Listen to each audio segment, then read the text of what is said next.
I never forget the night I met my wife. It was a night that changed my life forever, but not in the way I expected. As a prince, I was tired of the superficial relationships and the constant scheming of women trying to marry into my family's wealth. I wanted to find someone who truly loved me for who I was, not just my title or my money. So, I came up with a plan. I would disguise myself as a poor farmer and live among the villagers. That way, I could meet women who didn't know my true identity and see if they would still be interested in me. It wasn't easy, of course. I had to learn how to farm and live off the land. I had to wear tattered clothes and pretend to be someone I wasn't. But I was determined to find true love, no matter what it took. At first, it was tough. Women would laugh at me, reject me, or even pity me. They would say things like, "You're just a poor farmer, what could you possibly offer me?" Or, "I need someone who can take care of me, not someone who can barely take care of himself."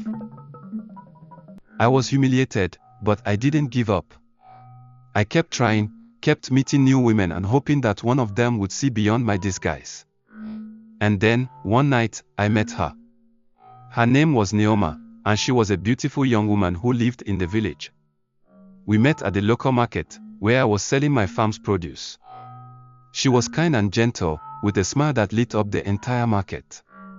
We talked for hours, and I was amazed by how easy it was to connect with her. She didn't seem to care that I was a poor farmer. In fact, she seemed to admire my hard work and determination. As the night wore on, I found myself falling deeply in love with Neoma. I knew I had to tell her the truth about my identity, but I was scared. What if she rejected me? What if she only wanted me for my wealth and title? But as I looked into her eyes, I knew I had to take the risk. I told her everything, my true identity, my disguise, my reasons for hiding who I really was. And to my surprise, she wasn't angry or disappointed. Instead, she smiled and said, "I knew you were different from the moment I met you." We got married a few weeks later, and it's been 5 years now. We have 2 beautiful children, and we're happier than I ever thought possible. But here's the thing, Neoma has been acting strange lately. She's been having these episodes, I guess you could call them.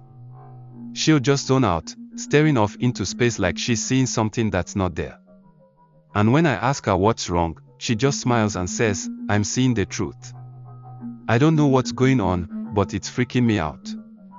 I feel like I'm losing my wife, like she's slipping away from me. And then, last night, I saw something that made my blood run cold.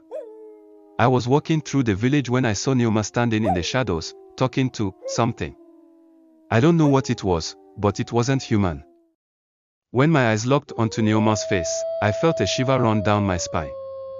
There was something unsettling about her presence, something that didn't quite add up. I tried to shake off the feeling, telling myself I was just spooked by the shadows. But as I approached her, Neoma didn't flinch. She didn't even seem to notice me, her black eyes fixed on some point beyond me. Then I cleared my throat to announce my presence, but Neoma's gaze snapped to my face with an unnerving intensity. "Who are you?" I asked, trying to keep my voice steady. Neoma's lips curled into a slow smile, revealing pearly whites. "I am Neoma," she whispered, her voice husky and mysterious. "And you, my prince, are in grave danger." Suddenly, the air seemed to thicken with an eerie energy. My heart pounded in my chest as Neoma's eyes seemed to bore into my soul.